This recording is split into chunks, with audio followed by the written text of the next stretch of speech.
പടച്ചവനെ തലച്ചോറ് തിളച്ചിട്ട് മുഖത്തുകൂടെ ഒഴുകുന്ന ദിവസമാണ് മസ്സറ.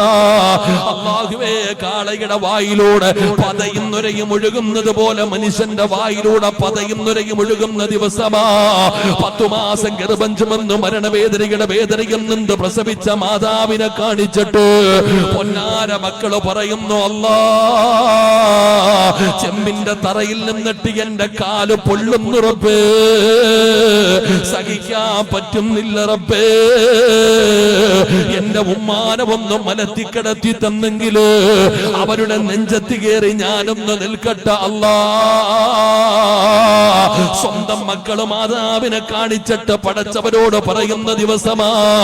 വാപ്പമാരെ, അല്ലാഹുവിന്റെ ഭയാനകമായ അദാബുകൾ കൊണ്ട് നിറച്ച നരകമുണ്ടല്ലോ, ആ നരകം ഇങ്ങനെ വലിച്ചിടച്ചു കൊണ്ടുവരുന്നത് കാണുമ്പോ മക്കൾ അല്ലാഹുവോട് പറയുന്നു, അല്ലാ, എന്റെ വാപ്പയുടെ നന്മ മുഴുവനും എടുത്ത് എനിക്കിതാ പടച്ചവന് എന്റെ പാപം മുഴുവനും എന്റെ ഉപ്പാടെ തലയിൽ കെട്ടിവെച്ചിട്ട് വാപ്പാനെ നരകത്തിലേക്ക് വലിച്ചെറിഞ്ഞു അല്ലാ എന്ന് പറയുന്ന ദിവസമാണ് മസ്സറ.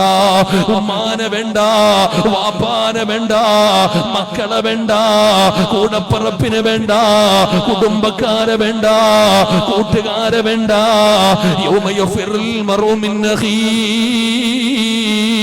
വഉമ്മിഹി വഅബീഹി വസ്വാഹിബതിഹി വബനീഹി. ഒരാളും കണ്ട പരിചയം കാണിക്കാത്ത ദിവസമാ. ഒരാളും അവിടെ പരസ്പരം കണ്ടാ പരിചയം കാണിക്കൂല. ഉപ്പ തിരിഞ്ഞു നോക്കില്ലടാ ചെറുപ്പക്കാരാ, മക്കള് തിരിഞ്ഞു നോക്കില്ല വാപ്പമാരെ, പരസ്പരം ശപിക്കുകയാ.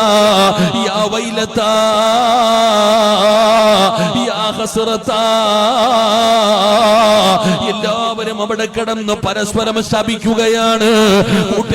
കൂട്ടുകാരനെ നോക്കിയിട്ട് പറയുകയാണ്, യാ വൈലത്താ ലൈതനി അത്തഖിദ ഫുലാനൻ ഖലീലാ. ഒരാള് പോലെ തിരിഞ്ഞു നോക്കാത്ത ദിവസം, എല്ലാവരും ഒറ്റപ്പെട്ടു പോകുന്ന ദിവസം, ഭയന്ന് വിറച്ചുകൊണ്ട് തലതാട്ടി പിടിച്ചു നിൽക്കുന്ന ദിവസം. അല്ലാഹുവേ, എന്റെ മുഖത്ത് പ്രകാശം തന്നല്ല റബ്ബേ, നാദാ, ഞാൻ നരകത്തിന് കിടക്കേണ്ടവനാണ് പടച്ചവന്, നരകത്തിന്റെ തീക്കകത്ത് കിടക്കേണ്ടവനാണ്. കണ്ണുകൊണ്ട് കണ്ടത് മുഴുവനും പാപമാണ്, ചെവി കൊണ്ട് കേട്ടത് മുഴുവനും പാപമാണ്, നാവ് കൊണ്ട് പറഞ്ഞത് മുഴുവനും പാപമാണ്.